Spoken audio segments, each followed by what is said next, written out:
네, 반갑습니다. 저희가 이제 시험이 2주밖에 안 남았는데, 코로나 때문에 시험이 다들 연장됐잖아요. 회계사 시험을 제외하고. 그래서 최근에 나온 시험들 보면 좀 어려운 게 출제되는 경우가 좀 많았어요. 감정평가는 진짜 어려웠고, 관세사는 좀 쉬웠는데, 공무원도 좀 어려웠고. 그래서 원래 같으면 저희가 스파르타반에서 다른 시험 나온 것도 다 다루기 때문에 문제가 없었는데, 저희가 스파르타 끝날 때까지 이 다른 시험을 안 봐가지고 좀 다른 시험 나온 것들을 봐야 돼서 이번 시간을 좀 마련했고요. 실제로 그 신유형들이 좀 나오면 다른 시험에 저희도 그대로 하는 경우가 많아요. 그래서 좀 보셔야 되고, 두 번째로는 각 연도별로 좀 유행하는 게 있어요. 여기 나오면 저기 나오고 여기 나오고 좀 유행 타는 게 있거든요. 실제로도 그래요. 그래서 최근에 우리 올해 다른 시험들은 기출이 됐으니까 그것 좀 보면은 저희가 실제 시험에서 붙일 수 있는 것들이 이렇게 많이 나올 거예요. 그래서 이 수업 목표는요, 일단 오리 수정이랑 그 다음에 차이반과 다문화, 건설 계약 요거 세 개는 뺐어요.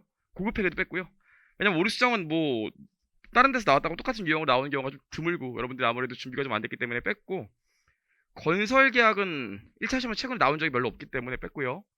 고급 회계도 뭐 특강이 올라가 있으니까 보실 분은 보시고, 뭐 지금 아직 안 보셨으면 안 보는 게 맞겠죠. 그렇죠? 그래서 고급 회계 뺐고요. 총 6장으로 구성을 했는데 답이 한 50개 되는 것 같아요. 그래서 공무원, 회계사, 간평사, 관세사, 회계사 2차까지 넣어놨으니까 이 정도 체크하고 가시면 될 것 같고요. 저희의 이 목표는 이 풀이를 넣을 수가 없어서, 풀이까지 너무 두꺼워져가지고 저희가 시간 내에 드릴 수가 없을 것 같아서 풀이는 제가 지금 해드릴 테니까 그걸 좀 적으시면 되고요. 답만 써놨어요. 저희 목표는 일단 풀구 내용 정리를 아주 가볍게 하면서 풀이랑 왁구를 좀 위주로 할 건데, 풀이 왁구 한 90에 내용 이론 정리 한 10% 이렇게 할 겁니다. 요즘 시험에 2주일밖에 안 남았는데 내용 설명을 할 수도 없잖아요. 그래서 그렇게 좀 갈 거고요. 제 개인적인 좀 욕심은 여기 우리 정리를 하면 이 중에 한 10개 정도는 비슷한 유형으로 나오지 않을까 싶어요. 실제 시험장에서 한 3, 4개만 봤던 거 나와도 갑자기 확 올라가거든요. 어, 왠지 다 만들 것 같고 그런 생각이 들기 때문에 실제로 여기서 본 것 중에서 한 10개는 좀 오버더라도 한 7개 정도는 비슷한 유형이 나온다는 생각으로 좀 준비를 할 생각이에요. 실제로도 매년 그랬어요. 그렇게 좀 진행을 할 거고, 여러분 아셔야 되는 게 우리 시험이 2주밖에 안 남았기 때문에 오늘 사실 3시간하고 2시간은 저 심화반 수업하려고 했는데 어쩌면 4시간, 어쩌면 5시간 할 수도 있을 것 같아요. 요거 들으시고 오늘 가서 다른 과목 공부하셔야지 이걸 또 보고 있으면 안 돼요. 이게 남은 기간 동안에는 매일 전 과목을 다 보셔야 되니까. 그래서 이거 문제를 제가 오늘 충실히 다 풀어드릴 건데, 그 보시면 아시겠지만 출제 예상 파트를 장별로 적어놨거든요. 내가 이 부분이 좀 부족하다 싶으면 그 부분을 좀 가서 남은 기간 동안 복습하시면 되지. 이거 문제만 나머지 기간 동안 요거 문제만 그냥 주구장창 외우고 가겠습니다. 뭐 그러시면 안 돼요. 여기 나왔던 주제들을 공부하고 들어가셔야지. 본인 봤던 책으로. 그런 생각을 좀 하시면 되고요. 그렇습니다. 여기까지 봤고요. 어, 바로 수업 들어가시죠. 첫 번째로 보시면 1장에 재무제표랑 개념책이 있는데, 개념책이 개정됐잖아요. 제가 다른 시험들 어떻게 나오는지 봐야 알 수 있다고 그랬죠. 나왔을까 안 나왔을까? 회계사, 간평사, 관세사, 공무원 7급, 9급 개정된 거 다 하나도 안 나왔어. 개념책이 아예 안 나왔다고요. 그래서 지금 개념책에 우리 개정된 거 보면 자산부채, 자본 정의, 수익 비용의 인식, 자산부채 측정 기준 다 바뀌었잖아요. 하나도 안 나왔거든요. 안 보셔도 될 것 같아요. 나올 수도 있겠죠. 그럼 틀립시다. 여러분 모르시잖아요, 잘. 그래서 지금 보면은 실제로 나머지 다른 시험에서는 개념책에 개정된 건 아예 안 나왔어. 아예 싹 다 안 다뤘고, 질적 특성 정도만 나왔어요. 그래서 찜찜하신 분들은 개념체계에서 질적 특성 정도 공부하고 가시면 돼요. 질적 특성 몇 개 안 되잖아요. 그래서 그 정도 공부하고 가시면 되고, 오히려 재무제표 표시가 올해는 무조건, 원래 세무사는 한 문제 나오지만 무조건 나올 거예요. 왜냐면 개념체계에서 문제가 안 나올 수도 있기 때문에, 다른 시험들도 재무제표 표시 공시 안 내는 시험들도 재무제표 표시 공시 한 문제씩 냈어요. 정리를 좀 하셔야 되는데, 우리 재무제표 표시 공시 내용 잠깐만 정리를 할게요. 잠깐만. 이게 그동안 제 수업을 들었던 분들을 위주로 하기 때문에 혹시 딴 수업 듣다 오신 분들은 제가 그것까지 배려해서 좀 할 수는 없고, 그냥 제가 평소에 하던 스타일대로 그냥 안다는 가정하에 할게요. 재무제표 표시 공시 보면 첫 번째로 IFRS가 있잖아요. 그 다음에 개념 체계가 있어요. 예쁘게 안 쓰고 그냥 빨리빨리 쓸게요. 오늘 진짜 할 게 많으니까. IFRS는 어디만 적용해? 재무제표만 적용이 가능하죠. 다른 데는 안 돼요. 그렇죠?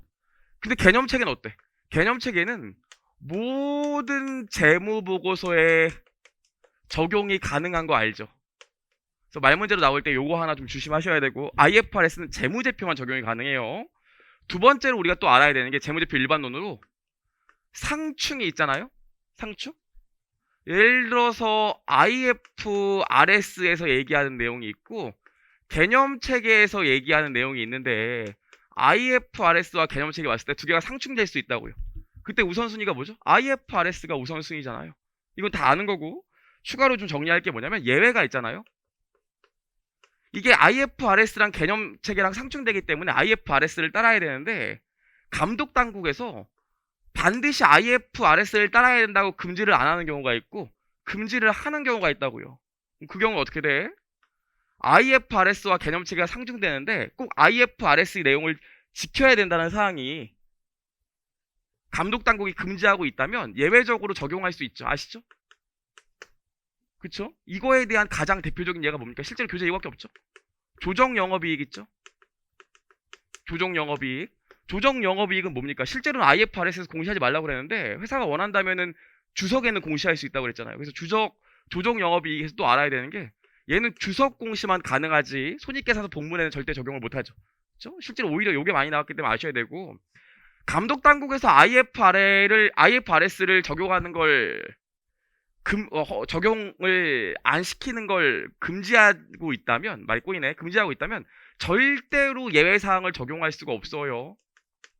그래서 요거의 가장 대표적인 예가 뭡니까? 특별손익이죠? 특별손익. 우리 특별손익은 어떻게 돼요? 절대로 어디에도 공시할 수 없어요. 주석도 안 되고. 이거 정리하셔야 되고요. 세 번째로 우리 보면 또 뭐 있습니까? 중요성 있죠? 재무제표 공시할 때 보면 계정별로 성격과 기능이 상이한 경우도 있고요. 성격과 기능이 유사한 경우도 있잖아요. 아실 거예요. 성격과 기능이 상이하다면 무조건 구분해서 공시해야 되죠. 각 계정들을. 가장 대표적인 게 뭐 유형자산, 뭐 현금성 자산 이런 거 분리해서 해야 되잖아요. 근데 성격과 기능이 유사하대. 이 경우에 어떻게 돼? 이 경우에도 중요하면 구분 표시해야 되죠. 예를 들어서 유형자산이나 무형자산은 성격과 기능이 유사하지만 계정 자체가 중요하기 때문에 구분해서 표시한다고요. 하지만 중요하지 않은 경우가 있어요. 현금이나 예금 등. 얘네들은 어떻게 합니까? 통합해서 표시하죠. 그래서 성격과 기능이 유사한 경우에는 중요하지 않다면 통합해서 표시하는 것도 가능해요. 정리하셔야 되고, 네 번째로 우리 상계가 있습니다. IFRS 일반 이론 중에서 상계. 우리 기본적으로 상계는 원칙이 뭐예요? 불가죠. 절대로 상계하면 안 돼. 예외사항 두 가지가 있죠. 예외사항 두 가지 뭡니까?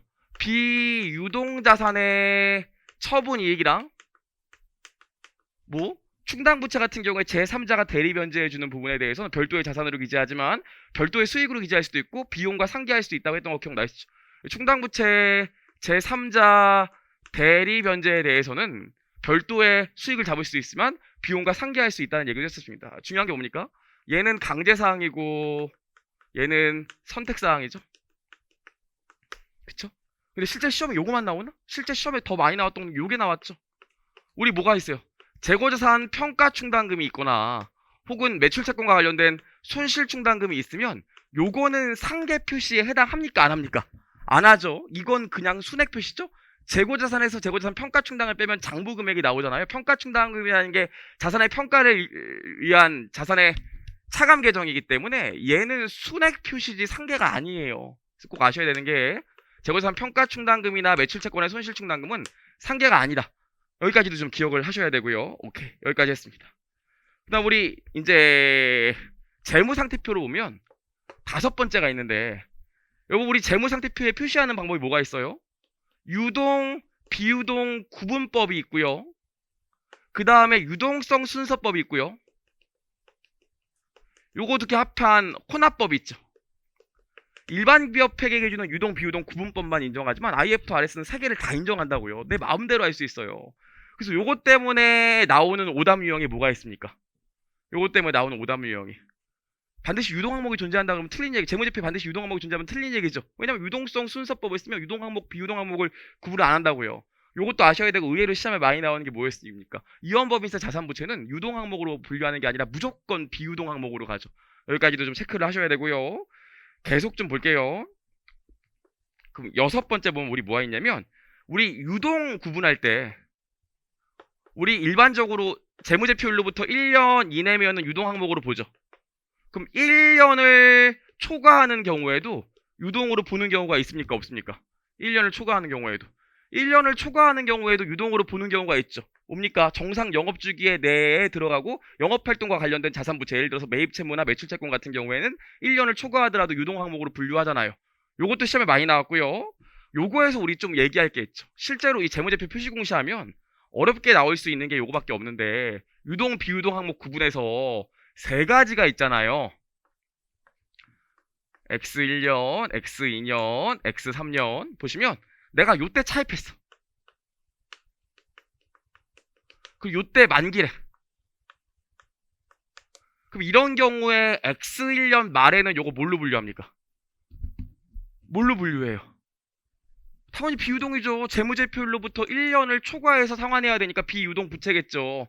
여기까지 따라오시죠. 여기까지 보시고 요 시점에 뭐가 돼? 아무런 다른 이벤트가 없었고 요 시점에 뭐가 됩니까? 이제 1년 이내 갚아야 되니까 당연히 유동부채겠죠. 근데 시험에 뭐가 나와요? 요때 요 부채 만기를 연장하는 데 합의할 수도 있고 만약에 요 시점에 여기가 재무제표 공시일이었대요. 요때 연장할 수도 있죠. 우리 요 기간을 뭐라고 그래? 요 기간을 재무제표 종료일과 재무제표 발행 승인일 사이라고 하죠. 보고기간후 사건이잖아요. 요 경우에 요때 연장하면 X2년 말일자로 뭘로 봅니까? 비유동으로 보죠. 하지만 요때 연장하면 유동으로 봐요, 비유동으로 봐요? 유동으로 보죠. 그쵸? 정리하셔야 돼. 실제로 재무제표 표시공시에서 어렵게 나오면 요거밖에 없어요. 자, 여기 하나 더 합시다. 이렇게 있는데 또 여기가 2월달이라고 할게요. 내가 요때 차입했는데 나는 내 마음대로 연장할 수 있는 재량권이 있대요. 재량권. 재량권이 있으면 실제 요때 만약에 만기가 도래해. 근데 요 시점에 내가 언제든지 만기를 연장할 수 있는 재량권이 있다면 요 경우에 유동부채로 봅니까? 비유동부채로 봅니까? 재량권이 있으면 비유동으로 보죠. 다 아실 거고요. 만약에 재량권이 없으면 어떻게 돼요?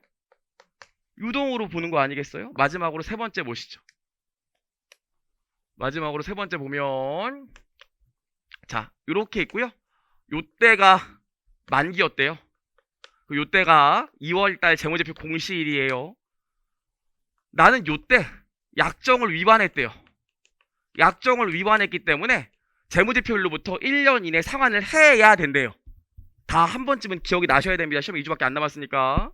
자, 그럼 요 경우에 요 약정 위반을 이유로 1년 이내에 상환하지 않기로 합의하는 시점이 요때가 될 수도 있고 보고기간후 사건으로 요때 합의할 수도 있잖아요. 아시죠?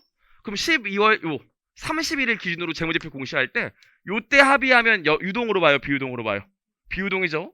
요때 합의하면 뭘로 봅니까? 유동이죠. 그 다음 연도 일수기 때문에. 그래서 실제로 재무상태표 표시공시랑 IFRS 일반론 보면은 실제 시험에 나오는 게 요 정도밖에 없다고요. 물론 아직 또 해야 될 게 뭡니까? 손익계산서가 있죠. 손익계산서까지 정리를 좀 해보면 이제 7번으로 볼 건데 7번 손익계산서를 보면 우리 재분류가 있어요. 재분류 조정. 그럼 재분류 조정을 손익계산서에 공시할 때 보면 재분류 조정이 되는 애와 안 되는 애로 반드시 분류 공시하는 게 강제사항이죠. 그 손익계산서상에는 기타 포괄 손익 중에서 재분류 조정 되는 애들이랑 안 되는 애들을 반드시 나누어서 공시해 주셔야 되고 하나 더 알아야 되는 게 이 재분류가 안 된다는 게 기타 포괄 손익에서 당기 손익으로 분류가 안 된다는 거지 다른 자본으로 대체되는 거는 돼요, 안 돼요? 당연히 되죠? 그래서 일반적으로 기타 포괄 손익에서 이익잉여금으로 대체가 되잖아요. 정리하시고 오케이. 8번 우리 영업이익은 어떻게 됩니까?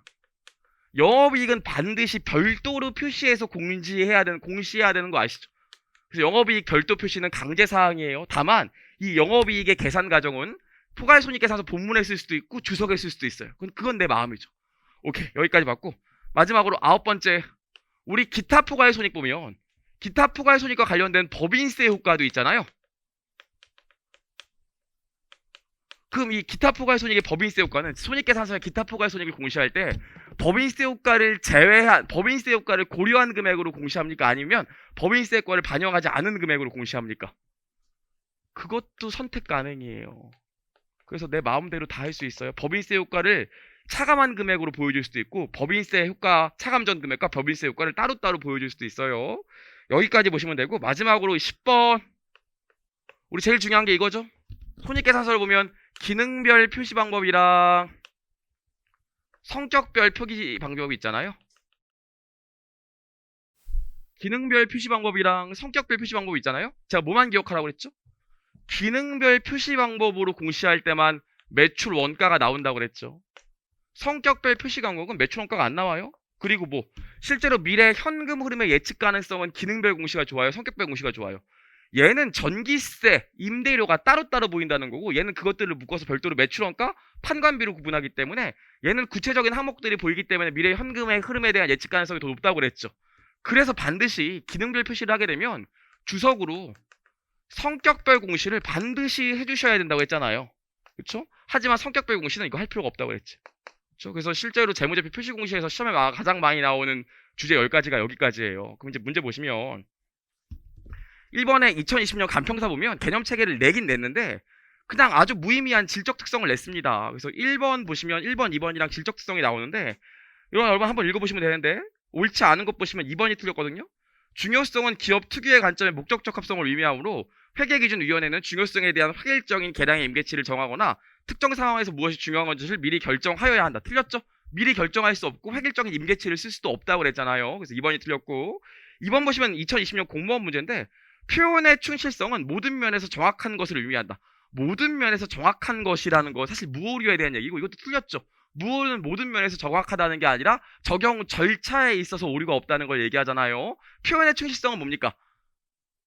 거래 형식이 아닌 거래 실질이 반영돼야 된다는 거죠. 그래서 가장 대표적인 게 뭐가 있었어요? 리스를 자산부지 잡잖아요. 그렇죠? 거기까지 보시면 되고, 오히려 재무제표 표시 공시가 중요해요. 표시 공시가 나올 거예요. 3번 보시면 옳은 것을 물어봤는데 하나씩 좀 제껴봅시다. 1번, 비용을 성격별로 분류하는 경우에도 적어도 매출원가를 다른 비용과 분리하여 공시하여야 된다. 성격별로 공시하면 매출원가가 나올 수가 없어요. 그래서 1번 틀렸고, 2번, 기타 포괄손익 항목과 관련하여 법인세 비용 금액은 포괄손익계산서에 직접 표시하고 주석을 통하여 공시는 허용하지 않는다. 돼요. 법인세 효과 선택 가능하다고 했잖아요. 세 번째, 유동과 비유동 항목을 구분하여 표시하는 경우라면 이연법인세 자산을 유동 항목으로 분류한다. 이연법인세 자산 부채는 무조건 비유동이에요. 4번, 한국채택국제회계 기준에서 별도로 허용하지 않는 한 중요하지 않은 항목이라도 유산 항목과 통합하여서는 안 된다. 중요하지 않은 항목이라면 통합해서 표시할 수 있다고 아까 제가 저기 써놨죠? 현금의 현금성 자산. 보시면 되고, 5번, 경영진은 재무제표 작성할 때 계속기록으로서의 존속 가능성을 평가해야 된다. 당연하죠. 봤고요.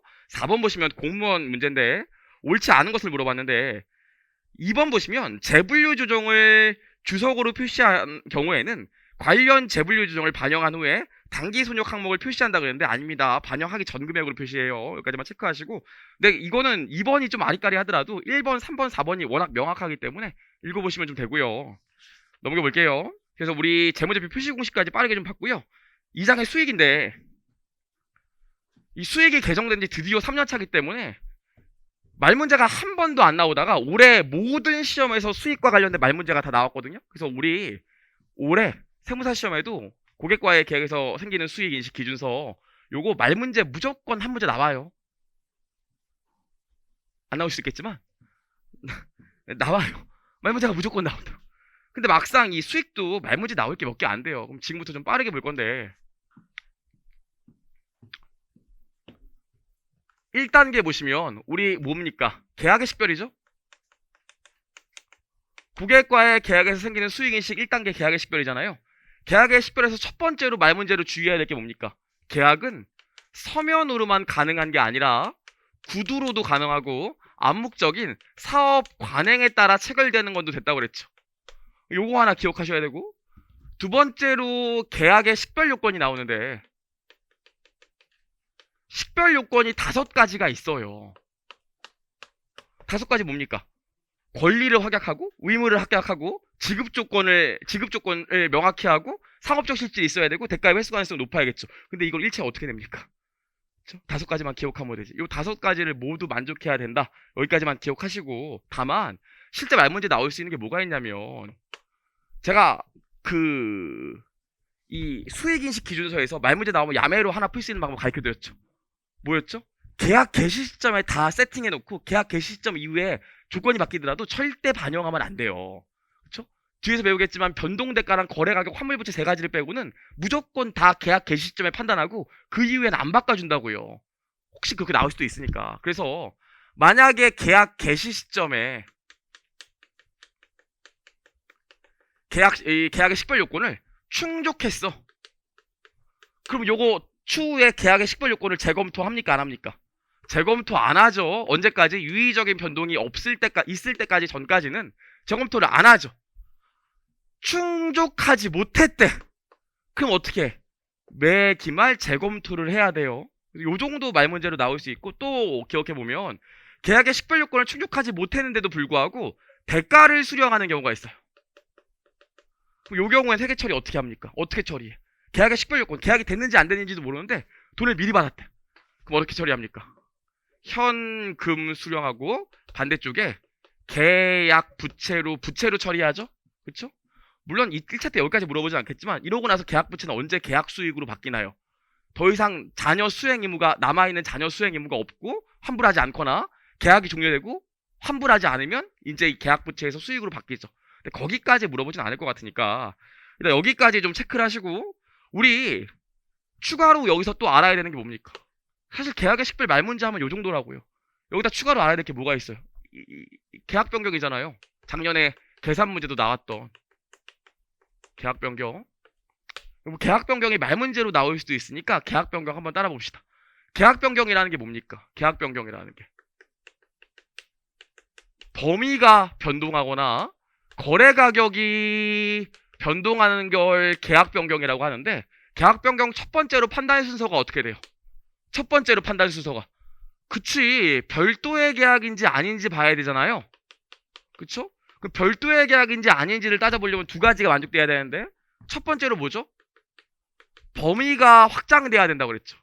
근데 이렇게 얘기하면 너무 어려우니까 싼마이로 우리 뭐라고 생각하면 된다고 그랬어요? 추가 주문이 있어야 된다고 그랬죠. 범위가 확장된다는 게 당연히 추가 주문이 있어야겠죠. 두 번째로 뭐가 있어요? 특정 계약사항에 맞게 가격을 적절하게 조정한 금액으로 들어가야 된다, 그렇게 나와 있는데 저희 시험은 그렇게 못 낸다고요. 그래서 작년 우리 기출문제도 뭘 줬어? 항상 개별 판매 가격을 반영한다, 요 문구를 항상 준다고요. 항상. 그래서 추가 주문이 있고 문제에서 개별 판매 가격을 반영했다, 요 얘기가 나오면 그러면은 별도의 계약의 요건을 충족하기 때문에 기존 계약 따로, 추가되는 주문 따로 회계 처리하는 거 아시죠? 그쵸? 그래서 여기까지 봤고요. 별도의 계약이 안 돼. 요게 충족을 못 해. 그럼 2가지로 나눠서 보잖아. 뭘로 나눠서 봐요? 재화나 용역이 구분되는 경우도 있고 재화나 용역이 구분되지 않는 경우도 있는데, 이것도 말이 또 어렵잖아요. 재화나 용역이 구분된다는 게 뭡니까? 추가 주문이 있었다는 소리나 아니면 제품이 바뀌었다는 소리고, 재화나 용역이 구분되지 않는 건 추가 주문이 없거나 뭐 바뀐 건 없다는 소리예요. 아시죠? 요 경우에 재화나 용역이 구분되면 뭘로 보기로 했습니까?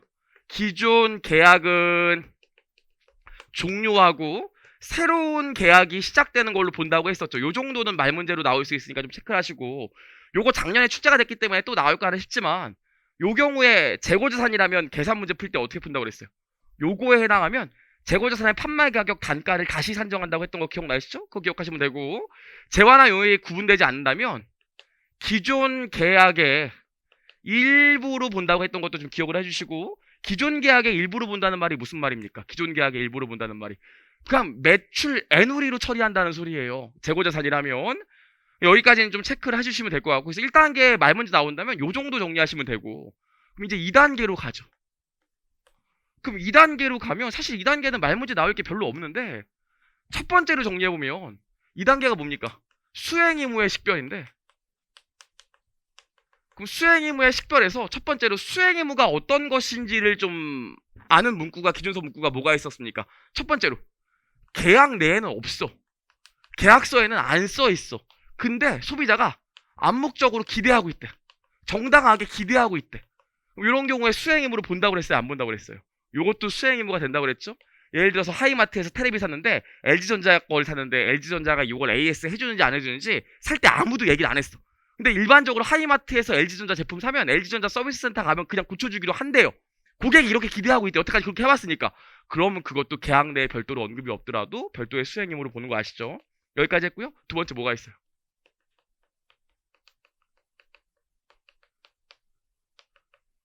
계약 준비 활동 있죠. 계약 준비 활동이 뭡니까? 제가 이거 오늘 특강 하려고 어저께랑 그저께랑 계속 학원에서 이거 학원이랑 집에서 이거 만들었다고요. 조합하면서 기도도 하고 제발 맞추게 해주세요. 막 이러면서 그럼 이거 뭐야? 이게 계약 준비 활동이죠. 이건 내가 여러분들한테 제공한 게 아니라 여러분들한테 수행의무를 제공하기 위해 준비한 거기 때문에 계약 준비 활동은 절대로 수행의무로 보지 않아요. 제가 기본 강의 때 뭐라고 그랬습니까?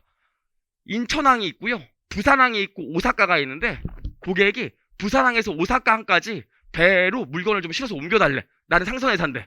근데 내 배는 인천항에 있다고요. 그럼 인천항에서 일단 부산항까지 와야 될 거 아니야. 요게 계약 준비 활동이죠. 요거는 별도의 수행의무로 보지 않는다고 그랬어요. 따라오시죠. 여기까지 체크를 좀 해주시면 되고 그 다음에 보시면 두 번째로 결국 두 가지로 나누죠. 재화나 용역을 한 번 제공하는 경우가 있고 1년의 재화나 용역을 연속해서 제공하는 경우가 있는 거 아시죠? 그렇죠? 책 찾아보시면 나와요. 연속해서 제공하는 경우엔 얘가 뭐가 중요하다고 그랬습니까? 동일한 수행 의무를 연속해서 제공한대. 요건 별도의 수행 의무로 보지 않고 단일의 수행 의무로 보고요. 조건을 만족한다면 기간에 걸쳐 수익을 인식한다고 했던 거 기억하시죠? 제가 수업 시간에 얘기했었잖아요. 하루 야채를 하루에 4개씩 1년 동안 갖다 달라고 그랬어. 그럼 수행 의무가 4개 곱하기 365개가 아니라 그냥 1개예요. 다만 365일 동안 제공하니까 365일 동안 진행 기준에 따라 수익을 인식하면 되겠죠. 체크하시고 수행 의무를 한 번 제공하는 경우에 요게 단일의 수행 의무, 수행 의무가 한 개밖에 없는지 복수의 수행 의무, 수행 의무가 여러 개 있는지 따져봐야 되는데 복수의 수행 의무가 되려면 조건이 뭐였습니까? 조건이 뭐였어요? 조건이 계약 내에서 식별이 가능하고 그리고 뭐 다른 자원과 함께 효익을 낼 수 있으면 복수의 수행 의무로 볼 수 있다고 그랬죠. 계약 내 식별이 가능하다는 게 뭡니까? 해커스 경영 강의를 끊었더니 갤럭시 탭에 강의 넣어서 준대. 계약서에 써있어. 갤럭시 탭 강의 식별이 되잖아요. 다른 자원과 함께 효익을 낼 수 있는 게 뭡니까? 강의 윤돈이 강의를 갤럭시 탭에 넣어서 해커스에 줬더니 윤돈이 강의 다 지워버리고 후렴이 강의로 바꿨대요. 그게 요거 아니겠어요? 그렇죠? 이 기준서 얘는 뭐가 있습니까? 제약회사가 라이선스를 제공하면서 약도 제공하기로 했대. 이번에 회계사 2차 시험에 나왔죠. 요 경우에 이게 워낙 제조 광정이 복잡하기 때문에 어차피 제조도 내가 해줘야 된대. 이런 경우에 단일의 수행 의무고 제조는 누구나 할 수 있대. 라이선스만 있다면. 그런데도 내가 제조를 해준대. 요 경우엔 다른 회사도 내 약을 만들어줄 수 있는 거기 때문에 별도의 수행 의무로 볼 수 있다고 했던 거 기억나시죠? 실제로 얘는 말 문제가 나올 수도 있고 사례를 준 다음에 이 중에서 단일의 수행임인 것은 복수의 수행임인 것은 고르는 문제가 나올 수도 있지만 사실 쉽지 않을 것 같아요. 아직 교수님들이 거기까지 이해를 못했기 때문에. 그래서 요 정도 말 문제만 기억하시고 또 우리 기준서에 3가지를 얘기했었는데 요게 너무 헷갈리니까 3가지 뭐가 있었습니까? 결합산출물이거나 결합산출물 그 다음에 고객 맞춤화가 일어났거나 그 다음에 상호 의존도가 높으면 이 3가지 단어가 나오면 단일의 수행 의무라고 그랬죠. 그렇죠? 그래서 우리 기준서 보시면 요렇게 나와 있으면 단일의 수행 의무로 본다고 했어요. 여기까지 좀 체크하시고 좋아요. 여기까지 해서 2단계까지 봤고요. 사실 말 문제에 나올 게 몇 개 안 된다니까요. 그럼 3번째로 볼게요. 거래 가격이 의외로 시험에 나올 게 맞죠. 타임 여기서 왜 얘기 안 했네. 수행 의무의 식별도 언제 하는 거예요? 언제 수행 의무 식별해요? 언제? 이것도 개시 시점에 식별해요. 그래서 아마 다른 학원 모의고사 보신 분들은 다른 학원 모의고사에 이런 문제도 있었는데 그게 공인회계사 2차 시험 문제 베낀 건데 뭐가 있었냐면 내가 원래는 2개를 해주기로 했어. 그래서 계약을 이행하고 있는데 중간에 수행 의무가 하나 추가로 또 붙었대. 3개가 됐다고. 요 경우에 수행 의무 몇 개예요? 그냥 2개예요. 왜냐면 계약 개시 시점에 수행 의무를 판단하고 나면 추후에 다시 판단하지 않는다고요. 됐어요. 그런 게 있습니다. 개시 시점. 하여튼 문제에서 계약 개시 시점 이후에 수행 의무 판단했더니 2개에서 3개로 바뀌었다. 이러면 다 틀린 말이야. 그쵸? 여기까지 했고요. 거래 가격인데 거래 가격은 고정 대가와 변동 대가로 구성되어 있는데 여러분 아시죠? 변동 대가는 얘는 언제든지 재검토를 해야 돼. 내가 받을 돈이 바뀌면 당연히 재검토를 해야죠. 그럼 당연히 변동 대가가 바뀌기 때문에 거래 가격도 재검토해야 된다고요. 그래서 유일하게 실제 저희 기준서에서 개시 시점 이후에 변동되는 건 변동 대가랑 거래 가격밖에 없어. 그리고 또 뭐가 있습니까? 변동 대가라는 게 돈을 더 받게 되는 경우도 있지만 돌려주는 경우도 있죠. 그래서 제가 기본 가격 때 뭐 얘기했어요? 이마트에서 10,000원짜리 물건을 팔면서 우리보다 더 싸게 파는 데 있으면 그곳의 가격과 우리의 가격의 차이만큼 돈을 돌려준다고 그랬지 옛날에. 그쵸? 그럼 이런 경우엔 10,000원에 팔았는데 사실 우리보다 한 1,000원 싸게 파는 데가 있어서 나중에 1,000원 돌려줄 것 같아. 그럼 이건 마이너스 변동대가 아니겠어요? 이 마이너스 변동대가를 회계 처리 어떻게 합니까? 어떤 계정을 써서? 환불부채라는 계정을 쓴다고 했었잖아요. 여러분 모든 교재에 다 들어가 있어요. 다른 선생님한테 수업을 들으셨더라도. 그래서 아셔야 되는 게 추가로 요 변동대가와 관련된 환불부채도 재검토합니다. 매기말. 말로만 요 정도만 기억하시면 돼요. 지금 그쵸? 우리 진짜 마지막이기 때문에 여러분 오해하지 마셔야 되는 게 오늘 듣고 아이 몰라네 더 공부를 해야겠다 이러지 마시고 더 이상 범위를 넓히지 마시고 여기서 딱 끝내셔야 돼. 그쵸? 내가 알고 있는 거 맞추면 합격이에요. 그쵸? 좋아요. 여기까지 봤고요. 그럼 거래 가격 하나 더 봅시다. 기본적으로 수익에서 얘기하는 거래 가격은 어떻게 됩니까? 우리 유형자산의 최초 측정 금액은 어떻게 되죠? 유형자산, 재고자산, 투자부동산의 최초 측정치는 어떻게 돼요? 원가죠, 원가. 원가가 뭡니까? 해당 자산을 취득하기 위해 제공한 대가의 공정가치를 원가라고 하잖아요. 그래서 유형자산의 교환 취득 같은 경우에 원칙은 뭡니까? 상업적 실질이 있다면 내가 제공한 자산의 공정가치를 취득 원가로 하잖아. 수익은 근데 어떻게 인식하라고 했어요? 수익은 내가 제공 받은 대가의 공정가치를 수익으로 인식하죠. 그래서 기본적으로 내가 받은 거의 공정가치가 수익이에요. 여기서 알아야 되는 게 추가로 제3자를 대신해서 수령한 금액은 수익으로 인식합니까? 안 합니까? 안 하죠? 여러분 저보다 더 잘하는 부가세가 그렇잖아요. 여기까지 좀 체크를 하시고 계속 가볼게. 그럼 여러분 이 변동대가에 대한 얘기를 좀 봐야 되는데 변동대가 이게 변동대가 같은 경우에 합리적으로 추정할 수 있으면 수익을 인식하고 변동대가를 거래가격에 포함시키고 합리적으로 추정할 수 없으면 변동대가를 거래가격에 포함시키지 않는다. 다른 말로 수익을 인식할 수 없다. 맞는 표현이에요? 틀린 표현이에요? 사실 바뀐 기준서는 그런 얘기가 없다고 그랬죠. 뭐가 있다고 그랬어요? 추정치에 제약이 있다고 했던 거 기억나시나?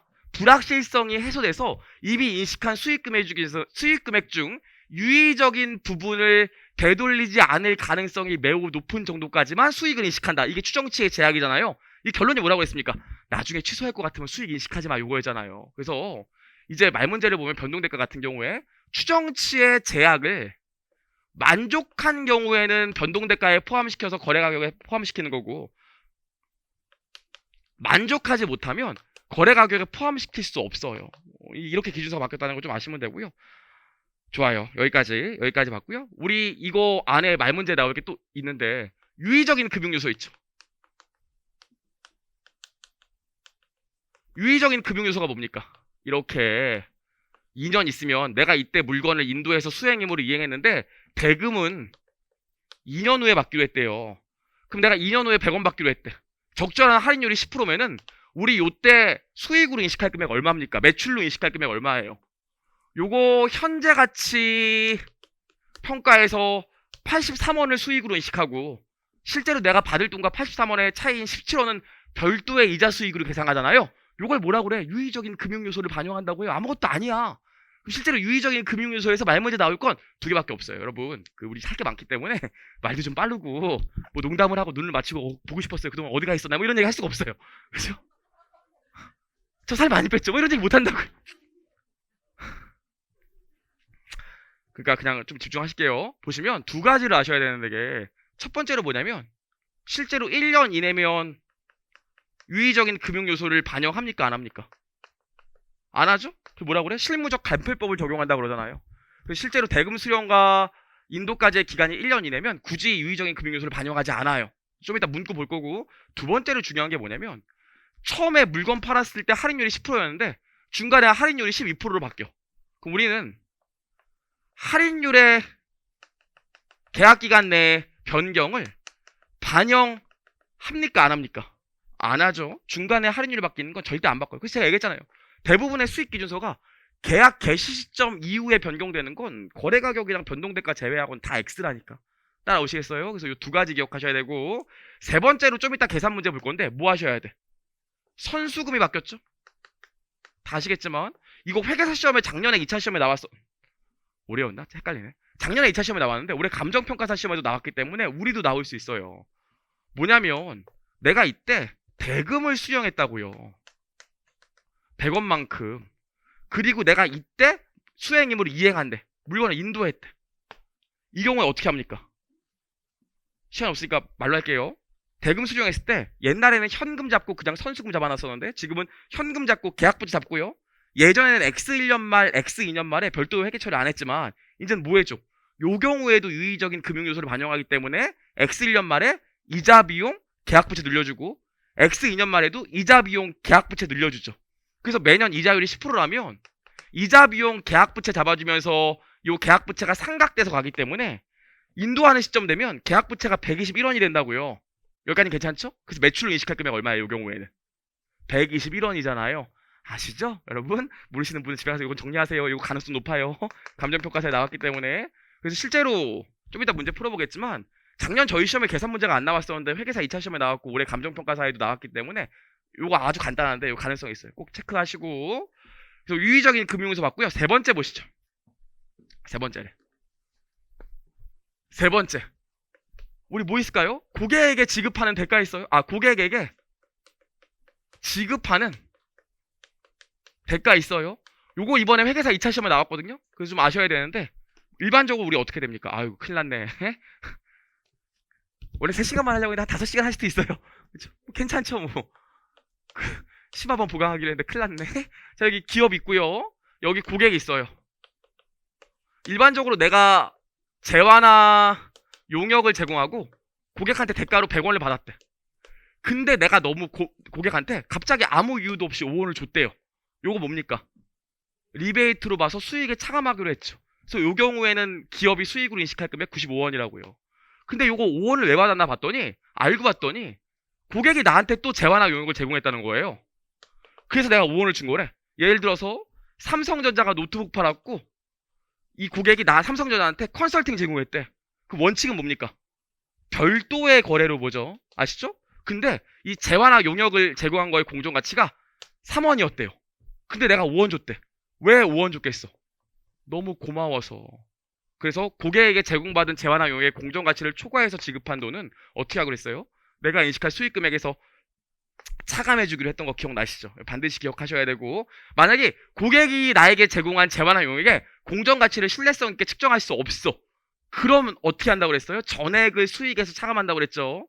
요거 좀 이따 보겠지만 다른 시험에 말문제도 나왔기 때문에 반드시 체크하셔야 돼요. 좋아요. 여기까지 봤고요. 이제 4단계로 가면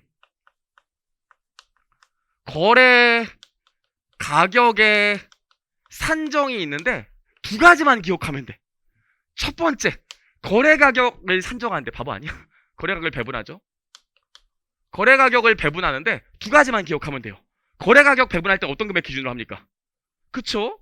개별 판매 가격을 기준으로 해요.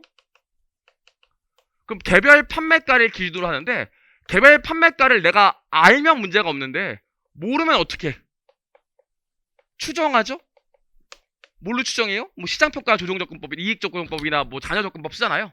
그냥 개별 판매 가격을 모르더라도 개별 판매 가격을 추정해서 여전히 거래 가격을 배분한다. 요거 아시면 되고, 실제로 제가 그렇게 노래를 불렸는데 드디어 요즘 나오고 있더라고요. 회계사 2차 시험에 계산 문제도 나왔고 다른 시험에 말 문제도 나왔는데 요겁니다.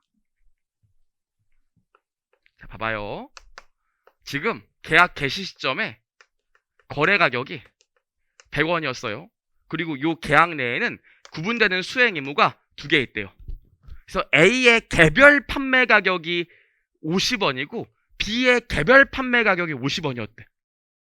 그럼 이 개별 판매 가격을 기준으로 거래 가격을 배분하면 되니까 A에 배분되는 거래 가격 얼마예요? 50원이죠? 어렵지 않죠? B에 배분되는 거래 가격 얼마예요? 50원이죠? 어렵지 않죠? 자, 갑시다. 부릉부릉. X 1년 말에 지금 계속 이 수행임으로 이행하고 있는데 거래 가격이 120원으로 바뀌었대. 요거 반영해줍니까? 안 해줍니까? 당연히 거래 가격의 변동은 반영하죠. 근데 만약에 요 케이스가 없었고 1년 지났더니 A의 개별 판매 가격이 60원으로 바뀌고 B의 개별 판매 가격이 40원으로 바뀌었대. 요건 없었던 거고. 그러니까 두 번째 케이스로 요렇게 됐대. 개별 판매 가격이 바뀌었대. 그럼 거래 가격을 다시 배분해 줍니까? 요건 무시합니까? 무시하죠. 그래서 개별 판매 가격은 계약 개시 시점에만 한번 따져보고 추후에 개별 판매 가격이 변동한다 하더라도 고려하지 않아요. 마무리. 요거 두 개가 동시에 일어났대. 요거 두 개가 동시에 일어났대. 이번에 회계사 2차 시험에 계산 문제도 나오고 감정평가사 시험에 말 문제도 나왔죠. 자, 요 경우에는 A와 B의 배분될 거래 가격 얼마예요? 60이에요. 거래 가격의 변동을 반영하고 거래 가격이 변동되더라도 계약 개시 시점에 동일한 기준, 다른 말로 계약 개시 시점에 개별 판매 가격을 기준으로 여전히 배분해줘야 되지, 계약 거래 가격이 변동되는 시점에 개별 판매 가격을 기준으로 배분해주는 게 아니에요. 따라오시죠? 오케이. 여기까지 맞고 5단계는 수익의 인식인데 5단계는 사실 말문제로 나올 게 없어요. 그래서 여기까지 기억하시면 돼. 됐다. 와, 다 알겠어요.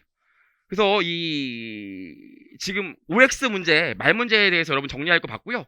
실제로 여기까지만 말 문제 정리해드리고 나머지는 그냥 읽을 거예요. 하시고, 계산 문제 나와 있는데 유의적인 금융요소는 제가 지금 얘기했고, 재매입 조건부 판매가 작년에 저희 시험에 나왔는데 올해 다른 시험에서 여전히 계속 나오고 있기 때문에 좀 기억을 해야 될 것 같아요. 좀 이따 정리할 거고요. 반품 조건부 판매도 작년에 나왔지만 한번 보셔야 될 것 같고, 개인적으로는 이 고객 충성제도 기업이 직접 보상하는 경우, 이거 실제로 1차 시험에 한 번도 안 나왔었거든요. 회계사 시험만 한 10년 전에 한 번 나오고, 근데 최근에 회계사 시험 2차에도 나오고 회계사 시험 1차에도 나왔기 때문에 가능성 좀 있어요. 그래서 지금 좀 이따 문제 풀면서 고객 충성제도 기업이 직접 보상하는 경우도 볼 겁니다. 괜히 또 오바해서 제3자가 보상하는 경우 보지 말고 직접 보상하는 경우만. 그쵸? 그럼 지우고 문제 풀어보고 계산 문제 맞고 좀 볼게요.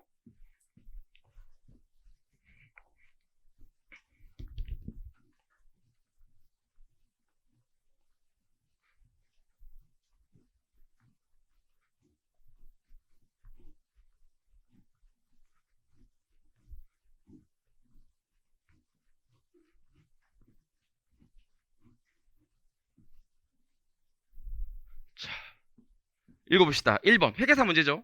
보시면 옳은 것은 물어봤는데 1번 거래 가격의 후속 변동은 계약 개시 시점과 같은 기준으로 계약상 수행음에 배분한다. 따라서 계약 개시 이후에 개별 판매 가격 변동을 반영하기 위해서 거래 가격을 다시 배분한다. 뭐가 틀렸습니까?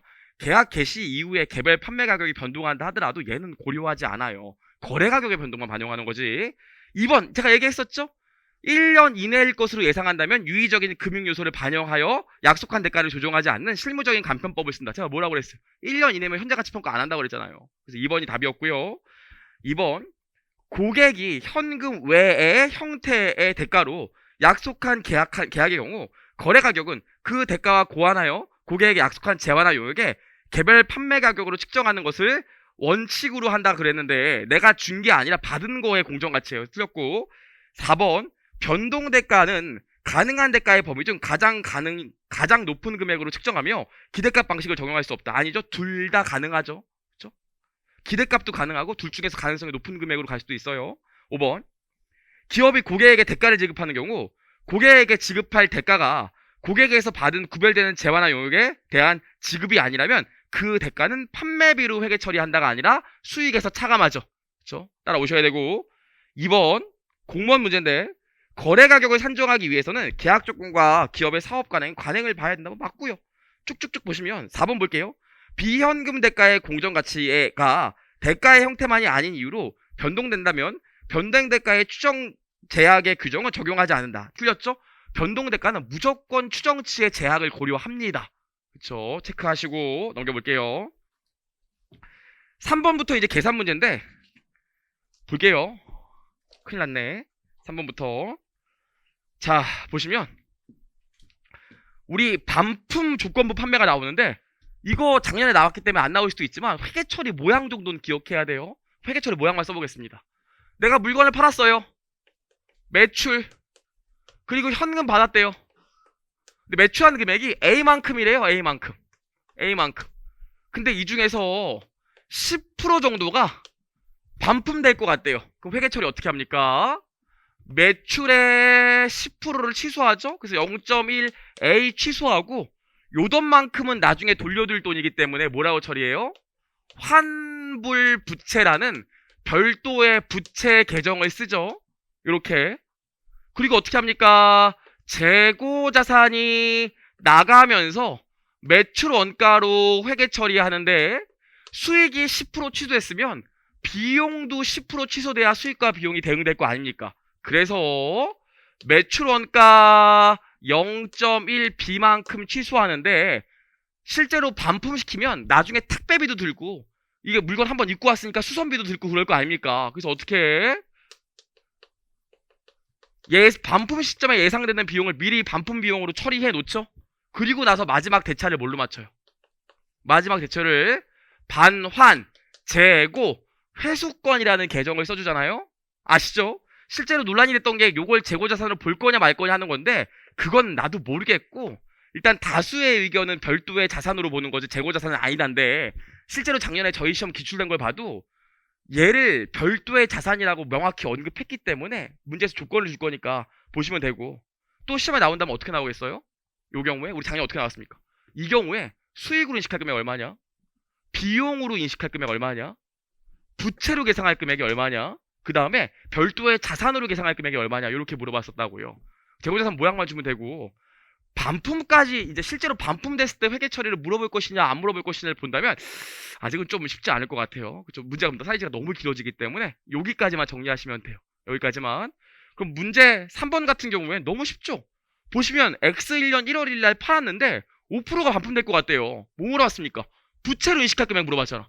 그 회계 처리상 어디 물어본 거예요? 여기 물어본 거라고요. 그쵸? 그럼 봐봐요 지금 200개 팔았고 판매 가격이 개당 300원이에요. 근데 몇 프로 반품될 것 같아? 5%. 이만큼이 여기 회계 처리로 오겠죠.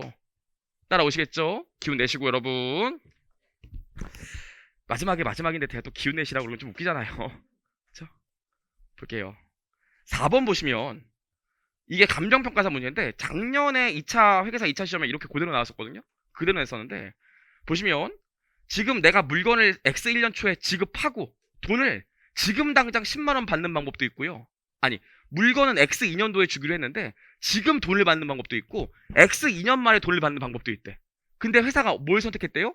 지금 돈을 받는 방법을 선택했다고 하죠. 그럼 회계처리 한번 보여드릴까? 그럼 X1년 초에 회계처리 어떻게 돼? 현금 10만원 오면서 계약부채로 10만원 오겠죠? 옛날에는 아무것도 회계 처리 안 했지만 이제는 한다고. 그래서 X1년 말에 뭐 해줘야 돼? 계약부채와 관련된 이자 비용을 계상해야 되는데 이자율이 10%라고 그랬으니까 이자라고 쓸게요. 이자 만원, 계약부채 만원 잡아주셔야겠지. 그래서 X1년 말에 부채로 잡을 금액은 11만원. 그리고 X2년 말에도 바로 계약부채를 없어주는 게 아니라 남의 돈 11만원을 또 갖고 있었던 거니까 또 이자 비용 11,000원, 계약부채 11,000원 잡아주시면 되겠죠. 그럼 계약부채가 12만 1,000원까지 갔네. 마무리 뭐 해주면 돼요?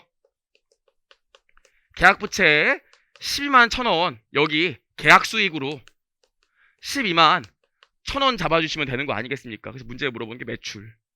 만약에 매출만 물어본다면 이렇게 할 필요도 없이 그냥 10만원 곱하기 1.1에 제곱하면 될 텐데 그렇게 하면 문제가 너무 쉬우니까 이렇게 줄 거예요. 그렇죠? 요거 가능성 높아요. 여기까지 봤고요. 5번 재매입 조건부 판매입니다. 아우 지겨워. 재매입 조건부 판매 정리를 다 하셨죠? 볼게요. 나는 신나는데 여러분 아닌가 보네.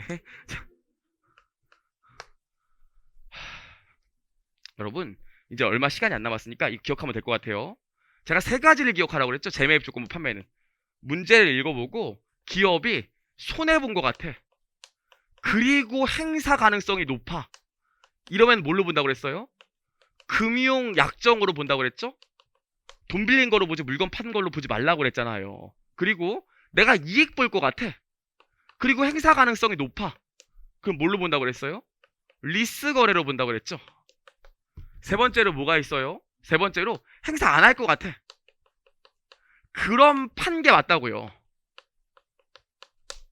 그쵸? 이렇게 보는데 실제로 요거를 시험 문제 내긴 좀 그래요. 이게 또 애매한 것도 있기 때문에 보통 내려면 한 2년치 내야 되는데 좀 애매하다고요. 그래서 항상 요게 나올 수밖에 없어요. 요게. 실제로 어떻게 나오냐면 이렇게 나온다고. 행사를 이거 어떻게 문제가 나오냐면 처음에 판매 시점에는 행사를 할 것 같았는데 이 자식이 결국 행사를 안 하네. 이렇게 나온다고요. 작년 저희 시험도 이렇게 나왔잖아요. 그렇죠? 시중에 나와 있는 모든 시험들의 문제가 이렇게 나와 있어요. 그럼 제가 예를 들어 볼게요. 100원에 판매했는데 제 매입 조건이 120원이었어요. 풋옵션을 제공한 건데, 풋옵션. 고객이 나한테 팔 수 있는 권리. 120원에 팔 수 있는 권리를 줬대요. 어렵지 않죠? 근데 제 매입 시점에 예상되는 시장 가격이 110원이었대. 문제를 항상 이렇게 준다고요. 그럼 행사 할 거예요? 안 할 거예요? 내가 볼 때. 하죠. 고객이 풋옵션을 갖고 있는데 나한테 팔면 120원이고 시장에 팔면 110원이기 때문에 나한테 팔 거라고요. 그럼 행사 하겠지. 여기까지 보면 판매 시점에 회계 처리 어떻게 합니까? 현금 100원 그리고 금융부채 100원 이렇게 잡는다고요. 여기까지 어렵지 않죠? 그리고 나서 막상 행사 시점 갔더니 이 자식이 행사를 안 했다는 거예요. 그쵸? 그럼 행사를 안 하면 제일 먼저 해야 될 게 뭡니까? 이거만 외우면 되는데 기운 내시고 이거 아마 무료 동영상 올라갈 거예요. 아 그래요? 그럼 갈게요 이러지 마시고 오셨는데 혹시 알아요? 제가 뭐 음료수라도 살지. 근데 너무 많나? 자, 제가 이거 필기 과정 써드리는 거 있잖아요. 다 써시고 이거 외우셔야 돼. 이제 얼마 안 남았어요. 다 외우셔야 돼. 그쵸? 출제 가능성이 제일 높아요. 제일 먼저 뭐 해줘야 돼? 이자 비용 잡아야 된다고요. 그럼 나는 100원에 산 다음에 120원에 다시 돌려줄 줄 알았기 때문에 100원 받고 나중에 120원 돌려줄 걸로 알았기 때문에 20원 이자 비용 잡고 금융부채도 20원 잡아줘야 돼. 이게 다른 말로 아까 배웠던 유의적인 금융요소를 반영한 거예요. 이러고 나서 얘가 행사를 했으면 금융부채 110원 없어지면서 차입 돈 120원 나가면 금융부채 120원 없어지면서 돈 120원 나가면 딱 끝인데 행사 안 했잖아요. 그래서 어떻게 합니까? 금융부채 120원 없어지면서 그냥 매출로 120원 잡잖아요. 저희 시험에 뭐 나왔습니까? 수익으로 인식할 금액이 얼마냐 나왔잖아요. 여기까지요. 그래서 우리 여기까지 정리를 했고요. 실제로 재매입 주권부 판매 너무 어렵게 생각하시는데 1차 시험에 나올 수 있는 게 요 정도밖에 없어요. 리스트는 못 내요. 이유가 있어요. 그럼 우리 나오면 할 수 없고요. 5번 볼게요. 강평 수익과 관련된 자료인데 X1년도에 판매를 했는데 총 3회에 걸쳐서 나눠 팔기로 했대요. 말로 합시다. 그럼 X1년도에 활부 판매했을 때 수익으로 잡았겠지. 그럼 문제에서는 X2년도에 수익 물어봤다고요. 그럼 X2년도에 수익으로 인식할 금액은 없겠네. X1년도에 수익으로 다 인식했으니까. 아니죠. 뭐 있어요? 매출 채권이니까 X2년도에 매출 채권과 관련된 이자 수익 나올 거라고요. 시간 관계상 계산 안 해드릴게요. 요 정도는 믿습니다. 2번 보시면 원가 5만원의 상품을 12만원에 현금 판매했는데 고객한테 풋 옵션을 제공했는데 나한테 12만 5천원에 팔기로 했대요.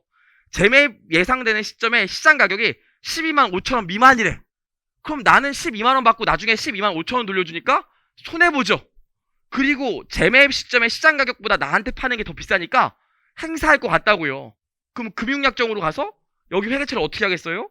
현금 12만원, 금융부채 12만원 잡고 봤더니 뭐래? 실제로 행사 안 했다면서요. X2년도에. 그럼 어떻게 되겠어? 5천원 이자 비용 잡고 금융부채 5천원 늘려주고 금융부채 12만 5천원 없애주면서 매출로 12만 5천원 잡아주면 되겠죠. 그래서 두 번째 케이스는 X2년도에 수익으로 인식할 금액은 요 금액이라고요. 그쵸? 여기까지요.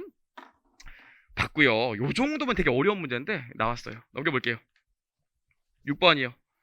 올해 회계사 2차 시험이죠. 재밌는데 지금 X1년도의 수익으로 인식할 금액 물어봤거든요. X1년도 1번 보시면 100개를 개당 100원에 팔기로 했는데 콜옵션을 내가 보유하고 있고요. 120원에 팔기로 했대요. 여러분 아시죠? 행사 가능성은 풋옵션만 따지고 선도 계약이나 콜옵션은 행사 계약 가능성을 따지지 않아요. 왠지 알죠? 선도랑 콜옵션은 내가 갖고 있는 거기 때문에 내가 안다고요. 풋옵션만 고객이 갖고 있기 때문에 행사 가능성을 따지는 거고. 오케이? 그래서 요 문제는 콜옵션이기 때문에 아까 문제랑 다르게 뭐 재매입 시점에 예상되는 시장 가격 이런 걸 안 준 거라고요. 그럼 100원에 팔기로 했는데 행사 가격이 120원이야. 그럼 내가 손해보죠. 그리고 내가 갖고 있기 때문에 행사할 거라고. 그럼 손해보고 행사하니까 무슨 거래? 금융약정이죠.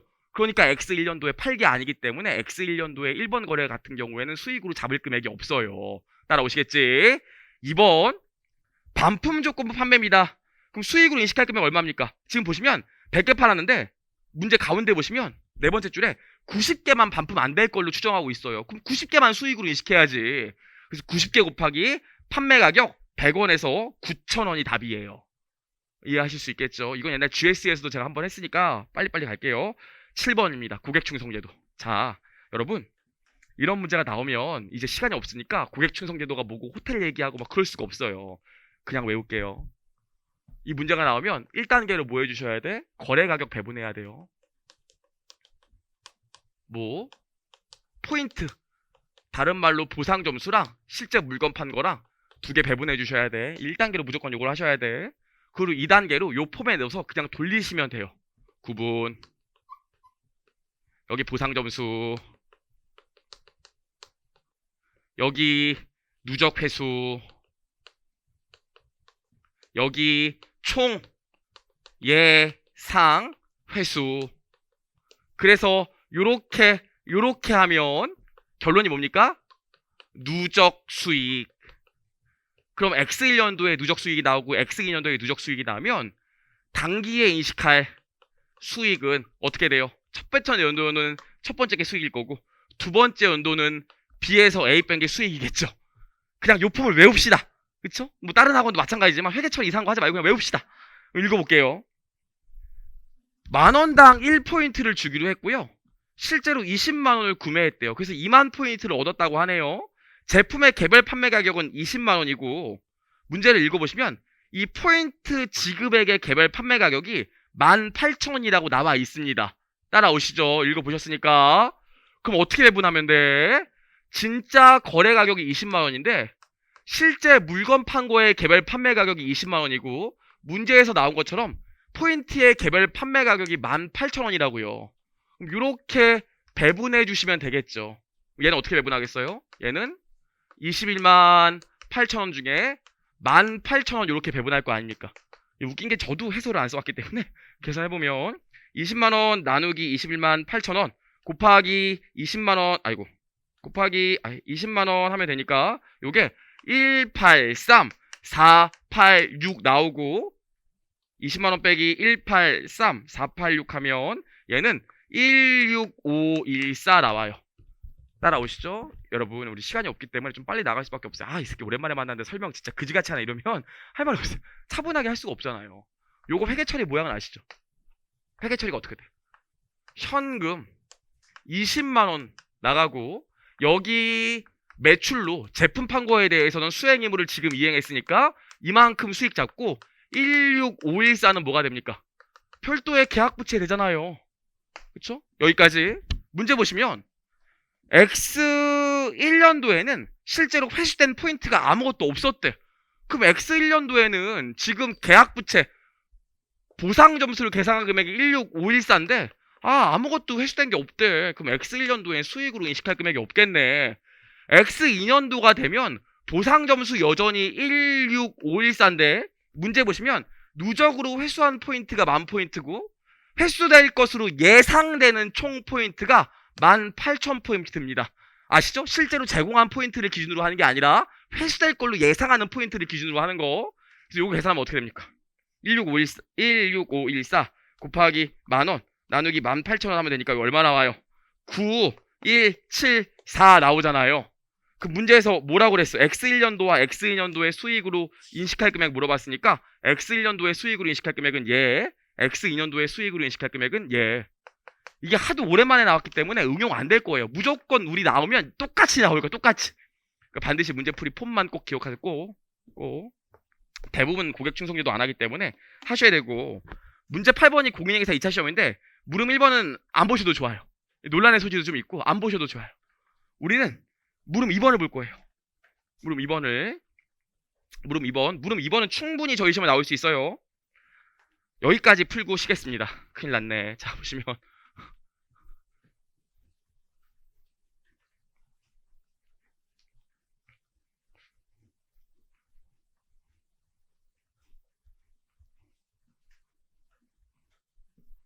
자, 읽어보시면. 민국은 다음의 제품을 생산하여 고객에게 판매하고 있다. A 보시면, 이게 뭐냐면, 이게 지금 할인권이거든요. 할인권? 보시면 50만원짜리 물건을 파는데, 50만원짜리 물건을 팔면 62.5%의 할인권을 준대요. 근데 고객들이 보통 요 52.5%의 할인권 받아서 25만원짜리 제품을 평균적으로 사고, 다 행사하는 게 아니라 할인권 받은 고객 중에서 80%만 요 할인권을 사용한대요. 나와있죠? 요 경우에 A사는 통제권에 대해 제품 A는 X1년 12월 31일 날 이전했대요. 첫 번째로 문제에서 물어본 게 뭡니까? 제품 A에 대해서 수익으로 인식할 금액 물어봤는데 요 할인권 문제거든요. 볼게요. 그럼 똑같아. 일단 첫 번째로 거래 가격을 배분해 줘야 되는데, 우리 지금 할인권에 개별 판매가를 계산해야 된다고요. 항상 이렇게 나와요. 보시면 지금 고객한테 62.5%짜리 할인권을 줬는데 고객이 평균적으로 25만원짜리를 산대요. 그럼 이만큼 고객한테 추가로 혜택을 제공하는 거나 마찬가지죠. 물건 하나 팔면. 근데 다 행사하는 게 아니라 80%만 행사한대요. 따라올 수 있겠죠? 이거보다 조금 더 어려운 얘기가 주관식 2차 때는 있지만 여기까지만 할게요. 회계사 2차도 여기까지만 나왔으니까. 이렇게 계산하면 할인권의 개별 판매 가격이 얼마 나오냐면, 할인권의 개별 판매 가격이 12만 5천원 나와요. 그럼 어떻게 돼? 나 물건 얼마짜리 팔았어요? 50만원짜리 팔았는데 물건 판 거에 대해선 지금 매출로 인식하고, 할인권에 대해서는 계약 부채로 잡았다가 나중에 할인권을 고객이 사용할 때 수익 잡아야 될 거 아닙니까? 어렵지 않죠? 그럼 여기 수익 어떻게 돼요? 50만원 곱하기 50만원 더하기 12만 5천원 분에 여기 50만원 오면 되는 거 아니겠어요? 그쵸? 여기까지만 물어봤잖아요, 시험에서. 그쵸? 그래서 여러분, 요 할인권 문제 2차에는 모든 책에 다 실려 있는데, 이 실제로 출제가 됐으니까 요 정도는 좀 한번 해봅시다. 요 정도는 할 수 있죠? 여기까지 봤고요. 두 번째 볼게요. 두 번째 제품비. 70만원의 청소 용역을 제품비를 70만원에 판매했는데 고객이 이번에 나한테 청소 용역을 제공해 줬대요. 그쵸? 그럼 보시면 기업 있고 고객이 있는데, 내가 제품 B를 이전했더니 고객이 나한테 그 대가로 70만원을 줬대. 근데 뭐래요? 이번에 고객이 나한테 청소 용역을 제공했대요. 내가 고맙다고 그 대가로 돈을 얼마 줬다는 겁니까? 30만원 줬대요. 일반적으로 여기에서 딱 끝나면 옛따로 회계 처리하는 건데, 문제는 뭐? 청소의 공정가치가 20만원이라는 거죠. 그럼 내가 공정가치를 초과해서 10만원이나 더 줬지. 왜 더 줬어? 너무 고마워서. 그럼 이 10만원만큼을 70만원에서 차감해줘야겠죠. 그래서 수익으로 인식할 금액은 60만원이요. 따라오시겠죠? 오케이. 세 번째. 세 번째. 이게 제가 그렇게 노래 불렀던 문제인데 나왔어요. 보시면 지금 C랑 D를 공동으로 이전하기로 했다고요. C랑 D를 공통으로 이전하기로 했고, 고정대가가 얼마로 추정되냐면 35만원으로 추정됐어요. 계약 개시 시점이 언제야? 6월 1일이요. 그리고 요때 C와 D의 개별 판매 가격이 30만원이고 10만원이었대요. 따라오시죠? 근데 12월 31일 됐더니 변동대가가 5만원에서 6만원으로 바뀌어서 거래 가격이 36만원으로 바뀌었다고요. 문제 읽어보시면 우리 거래 가격의 변동은 반영해 준다고 했잖아요. 그리고 문제에서 뭐 줬어? 12월 30일 날 C와 D의 개별 판매 가격인 28만원이랑 12만원 줬다고요. 개별 판매 가격의 변동액은 반영한다 안 한다? 안 한다. 그래서 요 금액 뭘로 기준으로 배분해 줘야 돼요? 개시 시점에 개별 판매 가격 기준으로 배분해 줘야 된다고요. 따라오시겠어요? 근데 문제를 보면 뭐라고 그랬냐면 제품 C는 고객에게 이전했는데 D는 아직 이전 안 했다고 나와 있거든요. 맞을 거예요. 그래서 요건 수익으로 인식하지 말고 요것만 수익으로 인식하면 돼. 그럼 결론은 뭡니까? 36만 원 곱하기 40만 원분의 30만 원 해주면 되는 거 아니겠습니까? 그쵸? 좋아요. 이거 나왔으니까 저희 시험도 나올 수 있어요. 제가 세무사 출제위원으로 들어가면 회계사 2차 문제 당연히 볼 건데 이 내기 워낙 좋기 때문에 이런 식으로 분명히 낼 거예요. 그쵸? 여기까지 정리하시면 돼요. 좋아요. 우리 여기까지 해서 지금 수익까지 끝냈어요. 잠깐 쉬었다가 다른 단원 볼게요. 10분만 쉴게요. 10분만.